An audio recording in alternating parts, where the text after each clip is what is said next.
Picture this. I'm standing at the entrance to Willow Creek Nature Trail, the most popular hiking spot in our county, holding a brand new, private property, no trespassing sign that I'm about to nail to the gate.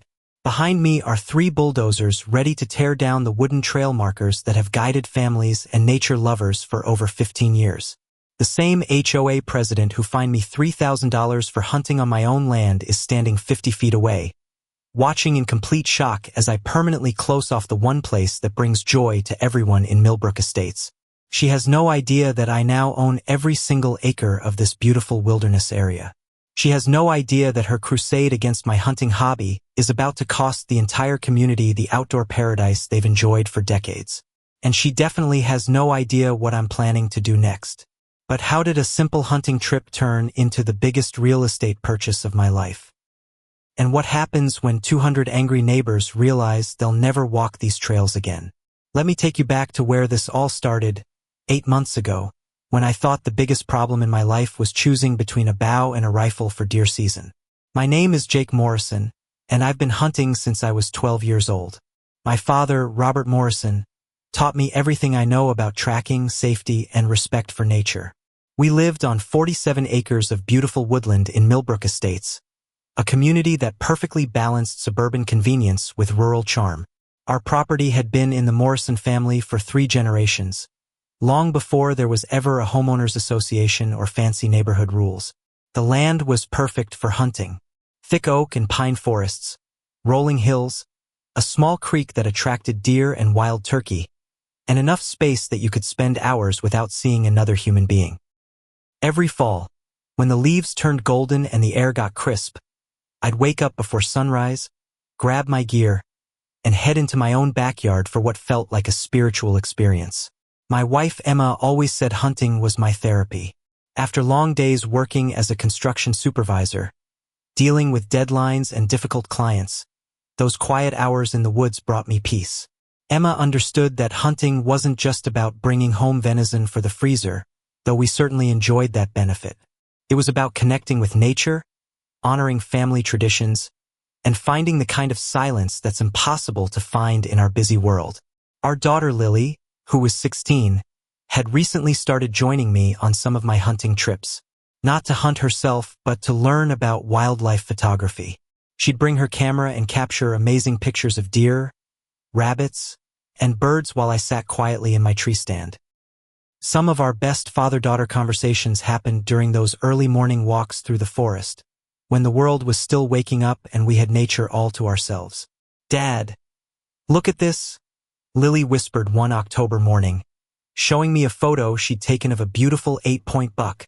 "He's gorgeous." "That's Big Charlie," I told her.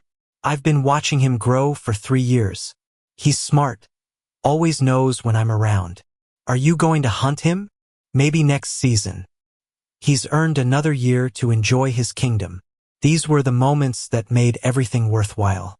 Teaching my daughter to respect nature, to understand that hunting was about balance and conservation, not just taking trophies. We only hunted what we could eat, and we used every part of the animal we harvested. It was a lifestyle that connected us to generations of our family who had lived on this same land. The problem started when Gregory Blackwell moved into Millbrook Estates. Gregory was what you might call a lifestyle refugee from New York City. He'd made his fortune in investment banking and decided to buy a massive house in our quiet community because he wanted the authentic rural experience. The irony was that Gregory seemed to hate everything authentically rural about our neighborhood. He complained about roosters crowing in the morning, even though the Peterson family had been raising chickens for 20 years. He complained about the smell from the Miller farm next door, even though the Millers had been growing crops since before Gregory was born. And he especially complained about hunting. "It's barbaric," Gregory told anyone who would listen.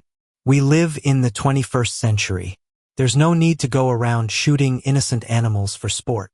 I might have ignored Gregory's complaints, except for one problem. He'd somehow gotten himself elected as president of our homeowners association. Now, when my grandfather first bought this land in 1967, there was no HOA. When my father inherited the property in 1995, The HOA existed but mainly just organized the annual neighborhood barbecue and made sure people didn't paint their houses bright purple. But under Gregory's leadership, the HOA started to change. Suddenly, there were new rules about everything. Your grass couldn't be more than 3 inches tall. Your mailbox had to be a specific shade of black. You couldn't park a work truck in your driveway overnight. And you absolutely could not discharge firearms anywhere within the community boundaries. But I've been hunting on my own land for 15 years, I explained to Gregory at a neighborhood meeting. My family has owned this property since before the HOA existed. Well, times change, Jake, Gregory said with a condescending smile. We need to think about property values and the image we want to project. Nobody wants to live next to someone who's shooting guns at all hours. I only hunt during legal hours, and I follow all state regulations, I replied. I'm not shooting guns at all hours. I'm participating in a legal activity on my own property. The HOA covenants clearly state that activities which disturb the peace or create safety concerns are prohibited, Gregory said, pulling out a thick folder of documents. Hunting falls into both categories. Emma squeezed my hand under the table. She could see I was getting frustrated. And she was right. Gregory was twisting the rules to fit his personal agenda. Gregory, those covenants were written to prevent people from having loud parties or running illegal businesses, said Mrs. Patterson, an elderly woman who'd lived in the neighborhood for 30 years. They weren't meant to stop traditional activities like hunting. I disagree, Gregory said firmly. The safety of our community is my top priority. What if a stray bullet hits someone's house? What if a child gets hurt? That's impossible, I said. My hunting areas are over half a mile from the nearest house. I use tree stands that face away from any buildings. I've been doing this safely for 15 years. But Gregory had already made up his mind. The HOA board has voted. No hunting within community boundaries. The decision is final. I left that meeting angry, but I wasn't ready to give up. The next day, I called a lawyer named David Chun who specialized in property rights. Do they have the legal authority to ban hunting on my private property? I asked. David reviewed my HOA documents and the history of my land ownership. It's complicated, Jake. HOA covenants can restrict certain activities, but you have some strong arguments. Your hunting predates the HOA rules, and it's a legal use of your property. We could fight this. What would that cost? Probably $20,000 to $30,000, and it could take 2 years to resolve. Emma and I talked it over that night. We had the money to fight, but did we really want to spend 2 years in legal battles with our neighbors? We decided to try a different approach first. I started documenting everything. Every hunting trip, every safety precaution, every interaction with wildlife. I took photos of my hunting stands, showing how they were positioned safely away from houses. I got written statements from other neighbors who supported my hunting and had never felt unsafe. I also reached out to the state wildlife department. A conservation officer named Tom Bradley came to inspect my property and hunting practices. You're doing everything right, Jake, Tom told me. Your hunting is completely legal and safe. The HOA doesn't have the authority to override state hunting regulations on private property. Armed with this information, I requested another hearing with the HOA board. I have documentation from the state that my hunting is legal and safe, I told the board. I'm asking you to reconsider your decision. Gregory barely glanced at my documents. The HOA has spoken. No hunting. End of discussion. That's when I realized this wasn't really about hunting. This was about power. Gregory enjoyed being able to control his neighbors, and he'd chosen me as his first major test case. 2 weeks later, I decided to go hunting anyway. It was my land, my legal right, and I wasn't going to be bullied into giving up a family tradition because Gregory Blackwell didn't like it. I woke up at 4:30 a.m. on a crisp November morning. The forecast called for perfect hunting weather, clear skies, light wind, and temperatures in the mid-30s. I grabbed my bow, my safety gear, and my hunting license and headed to my favorite spot near the creek. The morning was absolutely beautiful. I saw 2 does and a young buck, but I wasn't looking to harvest anything that day. I was just enjoying the peace and quiet, watching the sun come up through the trees, listening to the creek babble over the rocks. Around 8 a.m., I heard voices coming through the woods. Human voices, which was unusual because my property was clearly posted and most people respected the boundaries. Then I saw Gregory Blackwell walking through my forest with two other men I didn't recognize. One of them was carrying a camera. "There he is," Gregory called out when he spotted me. "Right there in his tree stand with his bow." The man with the camera started filming me. "Excuse me," I called down. "You're on private property. This is posted land." "We're documenting HOA violations," Gregory replied. "You've been warned about hunting, and you're continuing to break community rules." "I'm on my own land, following all state laws," I said. "You need to leave." But they didn't leave. They spent 20 minutes walking around my property, filming everything, talking loudly and scaring away any wildlife in the area. It felt like a complete violation of my privacy and my rights as a property owner. That afternoon, Emma came home from work with a certified letter that had been delivered to our house. "HOA violation notice," I read aloud. "Resident Jake Morrison is hereby fined $500 for discharging weapons within community boundaries in violation of established covenants. Continued violations will result in additional fines and potential legal action." $500? Emma was incredulous. "For bow hunting on our own land?" I was furious, but I tried to stay calm. "They're pushing us to see how far they can go." The next week, I received another letter. This time, the fine was $750. The week after that, it was $1,000. Gregory was escalating the penalties even though I hadn't been hunting since that first violation.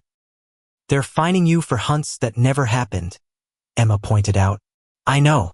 They're just making up violations now."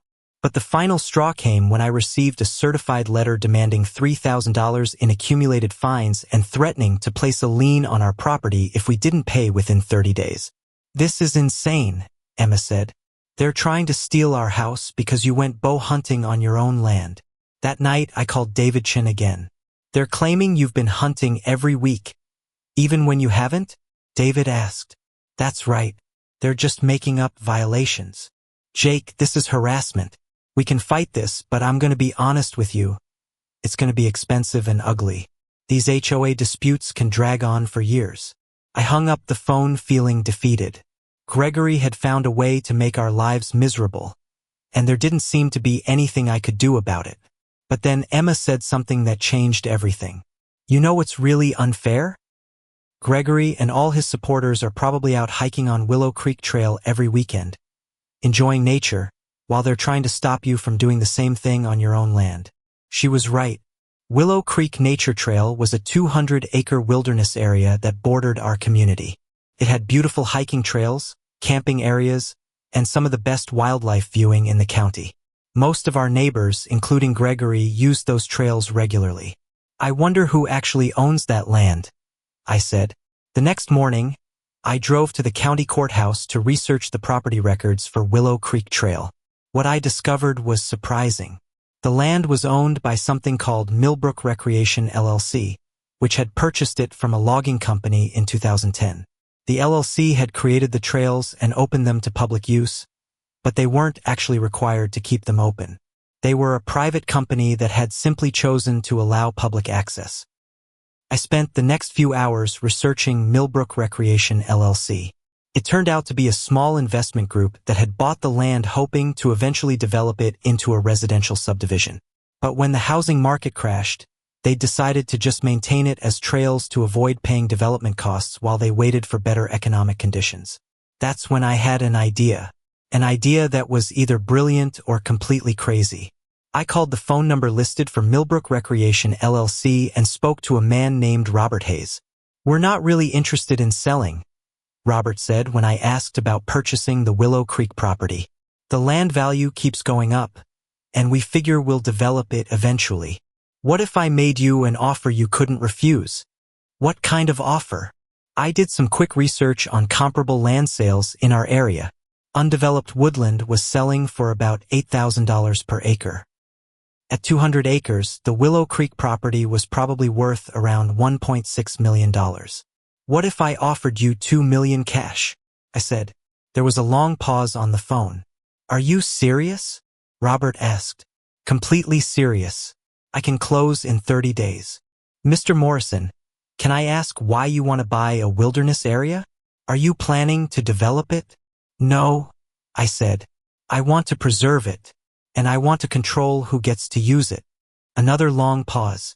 Let me talk to my partners and get back to you. I hung up the phone and immediately called my bank. Emma and I had been saving for years, and we had built up substantial savings from my construction business. We also had equity in our house and some investments that we could liquidate. Coming up with $2 million would mean using everything we had, but it was possible. Jake, are you sure about this? Emma asked when I explained my plan. Gregory wants to play power games? I'll show him what real power looks like. 3 days later, Robert Hayes called me back. We accept your offer, Mr. Morrison. $2 million for the complete Willow Creek property, including all trails, facilities, and access rights. Excellent. I'll have my lawyer draw up the paperwork. The closing took exactly 28 days. During that time, I didn't tell anyone in the neighborhood what I was doing. As far as Gregory and the HOA knew, I was just a defeated homeowner who had stopped fighting their hunting ban. I paid the $3,000 in HOA fines without complaint. I stopped hunting on my property.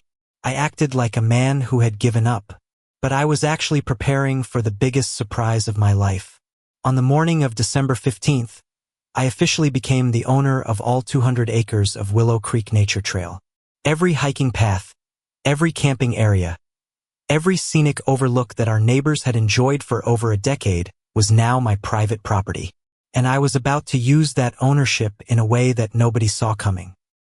That afternoon, I drove to the main entrance of Willow Creek Trail with a truck full of private property and no trespassing signs.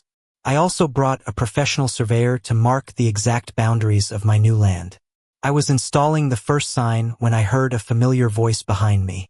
Excuse me, what are you doing? I turned around to see Gregory Blackwell standing there in his expensive hiking gear, looking confused and angry. I'm posting my property, I said calmly. Your property? This is public land. Actually, it's not. It never was. This is private land that was graciously opened to public use by the previous owners. But I'm the owner now, and I'm closing it to the public. Gregory's face turned red. You can't do that. People have been using these trails for 15 years. Yes, they have, and now they can't. This is private property, and you're trespassing. This is ridiculous. You can't buy a whole wilderness area just to keep people out. I smiled. Actually, I can. Just like you can fine people for hunting on their own land. It turns out that when you own something, you get to make the rules. Gregory stood there sputtering as I continued installing signs. Within an hour, I had posted the entire perimeter of the Willow Creek property. But the real shock was still coming. Gregory stood there for another minute, his mouth opening and closing like a fish out of water. I could see him trying to process what had just happened. The man who had spent months making my life miserable over hunting on my own land was now watching me close off the one place where he and his supporters found their own connection to nature. You can't be serious, he finally managed to say. This is just some kind of stunt, right? You'll open it back up in a few days. I finished hammering in the last sign and turned to face him. Gregory, do you remember what you told me at the HOA meeting? You said times change. Well, times have changed. But this affects the whole community. Hundreds of families use these trails. Yes, they do. And now they'll have to find somewhere else to hike. Gregory's face was getting redder by the minute. This is petty revenge. You're punishing innocent people just because you're mad about the hunting rules. I'm exercising my property rights, I said calmly, just like you exercised your HOA authority. The difference is my property rights are actually real. I packed up my tools and got back in my truck. As I was driving away, I could see Gregory in my rearview mirror, standing alone at the gate, staring at the private property signs like he couldn't believe they were real. The news spread through Millbrook Estates faster than wildfire. By evening, my phone was ringing constantly. Emma answered most of the calls while I sat in my workshop, trying to process what I had just done. Part of me felt guilty about closing the trails that so many families enjoyed. But a bigger part of me felt satisfied that Gregory was finally experiencing consequences for his actions. "Jake," Emma called from the kitchen. "Mrs. Patterson is on the phone. She sounds upset." Mrs. Patterson was the elderly woman who had defended me at the HOA meeting. She was also one of the kindest people in our neighborhood, someone who had never done anything to hurt anyone. "Hello, Mrs. Patterson," I said when I took the phone. "Jake, dear, I just heard what happened at Willow Creek. Is it true that you bought the whole area?" "Yes, ma'am, it's true." "Oh my, Jake. I walk those trails every morning with my dog Buster. It's the only exercise I can manage at my age, and Buster loves exploring the woods. Are you really going to keep everyone out?" I felt a pang of guilt. Mrs. Patterson wasn't my enemy. She had stood up for me when Gregory was trying to ban hunting. But my actions were affecting her too. "Mrs. Patterson, I'm sorry, but yes, the trails are closed to the public now." "I see." Her voice was quiet and sad. "Well, I suppose I understand why you did it. Gregory has been terrible to you. I just wish there was another way." After I hung up the phone, Emma came and sat next to me. "How do you feel?" she asked. "Honestly, I don't know. Part of me feels like I just won the lottery. Part of me feels like a bully." "You're not a bully, Jake. You're standing up to one." But Mrs. Patterson and her dog didn't do anything wrong. Neither did the Johnson kids who love camping out there, or the Rodriguez family who goes bird watching every weekend. Emma squeezed my hand. "Maybe there's a way to help the good people while still making your point with Gregory." I thought about that all night. Emma was right, there had to be a middle ground. The next morning, I woke up to find 17 cars parked along the road outside the Willow Creek entrance. Apparently, people were hoping the private property signs were some kind of mistake, and they could still access the trails if they just showed up. I drove over to see what was happening and found about 30 people standing around the locked gate, looking confused and frustrated. Some of them were neighbors I recognized. Others were families from other parts of town who drove here specifically to hike. "Mr. Morrison," called out Jennifer Walsh, a mother of 3 who lived 2 streets over from me. "Please tell me this is just temporary. My kids have been looking forward to our weekend hike all week." Her 3 children, all under 10 years old, were standing behind her with their little backpacks and hiking boots, looking disappointed and confused. "I'm sorry, Jennifer. "The property is closed to the public." "But why? We've never bothered anyone. We always clean up after ourselves and follow the trail rules." I looked at those 3 little faces and felt my resolve wavering. These kids hadn't done anything wrong. They just wanted to explore nature and have fun with their family. "I know you haven't done anything wrong," I said. "This isn't about you." "Then why are you punishing us?" asked 8-year-old Tommy Walsh. Out of the mouths of babes. The kid was right. I was punishing innocent people to get back at Gregory. "I need some time to figure things out," I told the crowd. "Please be patient with me." As I walked back to my truck, I heard people talking behind me. "This is all Gregory Blackwell's fault," someone said. "If he hadn't started that war against Jake's hunting, none of this would have happened. Gregory's been making everyone miserable since he moved here," said another voice. "Now look what he's caused." I realized that my actions were having an unexpected side effect. People were starting to blame Gregory for losing their beloved trails, not me. The man who had positioned himself as the protector of community values was now being seen as the reason the community had lost something precious. That afternoon, Emma and I sat down to make a plan. "What if we created a permit system?" Emma suggested. "We could allow certain people to use the trails while keeping out the ones who supported Gregory's harassment." "How would we decide who gets permits?" "Well, we could start with everyone who supported you during the HOA meetings. Mrs. Patterson, the Johnsons, the Rodriguez family, Mr. Chun from down the street." I liked the idea, but it felt complicated. "What about people we don't know well?"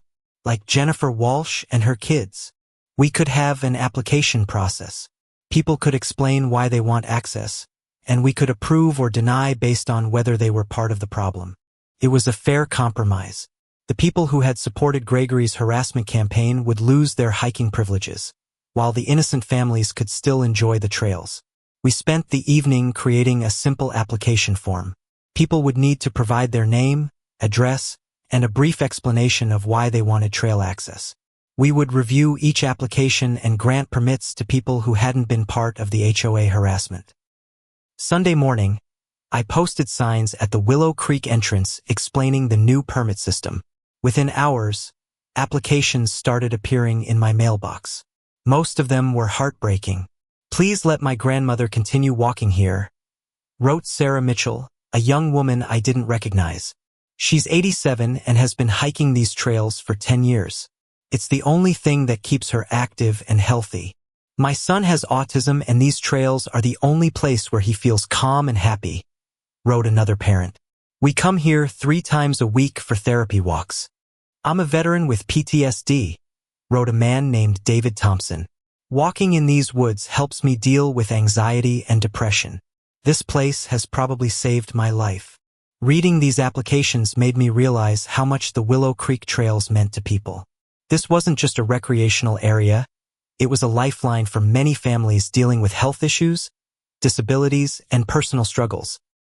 But there were also applications that reminded me why I had closed the trails in the first place. "I demand immediate access to these trails," wrote Gregory Blackwell. "This property has been open to the public for 15 years, and you have no right to close it. I am consulting with lawyers about your illegal actions. This is completely unfair," wrote Margaret Stevens, one of Gregory's closest supporters on the HOA board. "You're acting like a spoiled child who didn't get his way. I will be organizing a community protest against your selfish decision," wrote another Gregory supporter. "The whole neighborhood will turn against you for this." Reading Gregory's application especially annoyed me. He was still trying to bully and threaten people, even when he was asking for a favor. Over the next week, Emma and I reviewed over 60 applications. We approved permits for 43 people, including Mrs.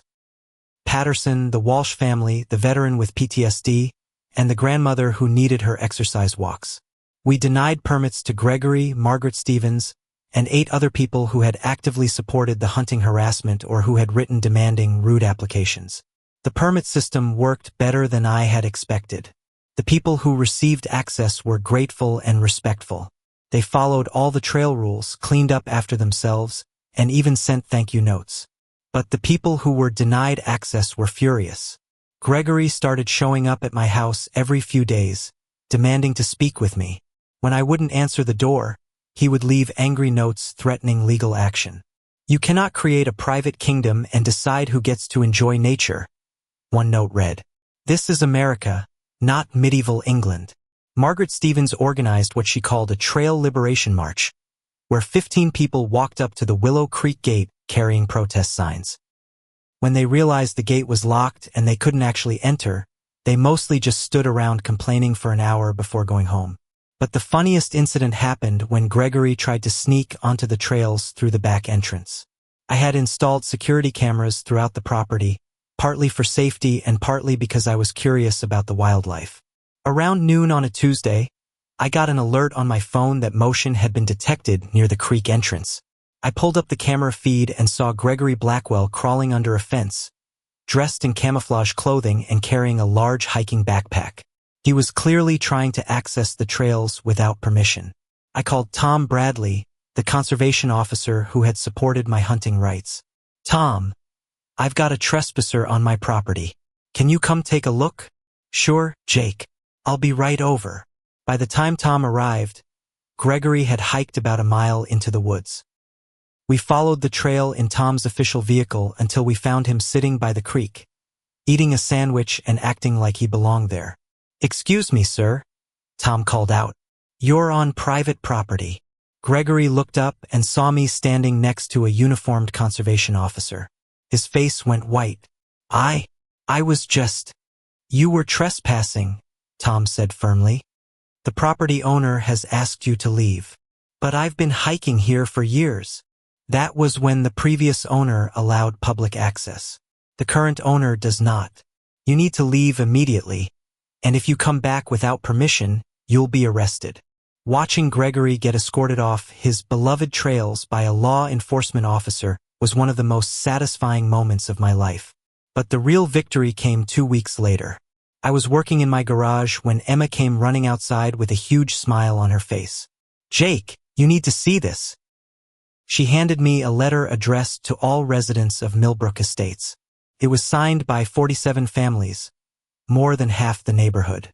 "We, the undersigned residents of Millbrook Estates, call for the immediate resignation of Gregory Blackwell as HOA president. Mr. Blackwell's harassment of Jake Morrison over legal hunting activities has resulted in the loss of community access to Willow Creek Nature Trail. His personal vendetta has harmed the entire neighborhood, and we no longer have confidence in his leadership." Couldn't believe it. The same neighbors who had stayed silent during Gregory's harassment campaign were now demanding his removal. "How did this happen?" I asked Emma. "Mrs. Patterson organized it. She's been going door to door for a week, explaining how Gregory's behavior caused the trail closure. People are furious with him." The letter went on to detail Gregory's abuse of HOA authority, his harassment of multiple families, and his general attitude of superiority over longtime residents. Furthermore, the letter continued, "We request that Mr. Morrison consider reopening trail access in exchange for Mr. Blackwell's resignation and a formal apology from the HOA board." 3 days later, I received a phone call from Margaret Stevens. "Jake, we need to talk." I'm listening. "The HOA board has met, and we've decided to ask for Gregory's resignation." "Really?" "Yes. His handling of the hunting situation has created too many problems for the community. If he steps down and we issue a formal apology, would you consider reopening the trails?" I thought about it for a moment. "Margaret, I'll reopen the trails to everyone except Gregory himself. But I want more than an apology. I want all my hunting fines refunded, and I want a written acknowledgement that legal hunting on private property is not subject to HOA restrictions. That's reasonable. I'll present your terms to the board." 2 days later, Gregory Blackwell submitted his resignation as HOA president. The board issued a formal apology for overstepping their authority regarding hunting regulations. They refunded my $3,000 in fines plus interest, and they sent a letter to all residents clarifying that legal activities on private property were not subject to HOA restrictions. I thought that was the end of the story. I had won. Gregory was gone, the harassment was over, and I could reopen the trails with my dignity intact. But I was wrong. The biggest shock was still coming. 3 weeks after Gregory's resignation, I was checking my security cameras when I noticed something strange. There was movement near the creek, in an area that was supposed to be off-limits even to permit holders. I zoomed in on the camera feed and couldn't believe what I saw. Gregory Blackwell was back on my property. But he wasn't alone. He was with 2 men in suits, and they were surveying the land with professional equipment. One of them was taking measurements while the other was making notes on a clipboard. And behind them, barely visible through the trees, I could see the distinctive yellow shirts of a construction crew. I grabbed my phone and immediately called Tom Bradley, the conservation officer. "Tom, I've got Gregory and some construction crew trespassing on my property. They look like they're planning to build something." "I'll be right there, Jake. Don't confront them alone." While I waited for Tom, I kept watching the camera feed. The men in suits were definitely surveyors, and they were marking specific locations with bright orange flags. The construction crew was unloading equipment from 2 trucks that had somehow gotten onto my property through a back access road I didn't even know existed. 20 minutes later, Tom arrived with backup, another conservation officer and a county sheriff's deputy. "Let's go see what they're up to," Tom said. We hiked about half a mile into the woods before we found them. Gregory was standing in a small clearing, pointing at different areas while talking to the surveyors. The construction crew was setting up what looked like the foundation for a small building. "Excuse me," Tom called out in his official voice. "This is private property. You're all trespassing. Gregory turned around and smiled when he saw us approaching. But it wasn't a friendly smile. It was the smile of someone who thinks they're about to win a game. Actually, officer, we're not trespassing. We have every legal right to be here. This is my land, I said firmly. I own every acre of this property. You own most of it, Gregory replied, still smiling. But not this particular section. He handed Tom an official-looking document. This is a copy of the original deed for Willow Creek Nature Trail. If you look carefully, you'll see that the property was originally 2 separate parcels. When Millbrook Recreation LLC sold to Mr. Morrison, they only sold him 195 acres. They kept ownership of 5 acres right here in the center of the property. My heart sank as Tom read through the document. Jake, Tom said quietly, this appears to be legitimate. According to this deed, you don't own this particular section. But how is that possible? I bought the whole Willow Creek property. Gregory's smile got bigger. You bought what they sold you, but they were smart enough to keep the most valuable 5 acres for themselves. The 5 acres that includes the creek, the main waterfall, and the most scenic camping area. I felt sick. So what are you doing here, Gregory? Well, after I resigned from the HOA, I needed a new project. So I contacted Millbrook Recreation LLC and made them an offer for their remaining 5 acres. They accepted. You bought the middle of my property? I bought the best part of your property. And now I'm going to develop it. The surveyor handed Gregory another document. Mr. Blackwell, we've confirmed that you have legal access rights through the surrounding property. Even though Mr. Morrison owns the land around your parcel, you have the right to cross his property to reach yours. This was getting worse by the minute. Not only did Gregory own 5 acres in the middle of my land, but he could legally cross my property anytime he wanted to reach it. What exactly are you planning to build? I asked, though I was afraid of the answer. Gregory gestured toward the construction crew. I'm building a hunting lodge. A what? A private hunting lodge. With guest cabins, a processing facility for game, and a shooting range for target practice. I figure if you want to hunt so badly, I'll give you and your friends the perfect place to do it. Right in the middle of your peaceful nature preserve. I stared at him in shock. You're building a hunting lodge? But you hate hunting. I hate hunting when it's uncontrolled and unsafe. But I love hunting when it's profitable. I'm going to rent this lodge to hunting groups from all over the state.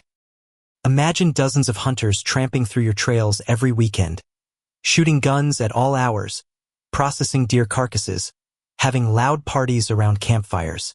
The deputy sheriff stepped forward. Mr. Blackwell, you'll need to comply with all county noise ordinances and hunting regulations. Of course, Gregory said. Everything will be completely legal. Just like Mr. Morrison's hunting was completely legal. But unlike his quiet bow hunting, my lodge will host rifle hunters, bow hunters, crossbow hunters, and black powder hunters. Multiple groups, every week, year-round. I felt like I was going to throw up. Gregory had found a way to turn my victory into a nightmare. He was going to turn my peaceful wilderness preserve into a commercial hunting operation. There's more, Gregory continued. Since I'll need access across your property to reach my lodge, I filed for an easement that will require you to maintain a road from the main entrance to my property. You'll be responsible for keeping it plowed in winter and repaired year-round. You can't make me build you a road. Actually, I can. When someone owns landlocked property, they have the legal right to reasonable access. The county has already approved my easement application. Tom looked at the documents Gregory had provided.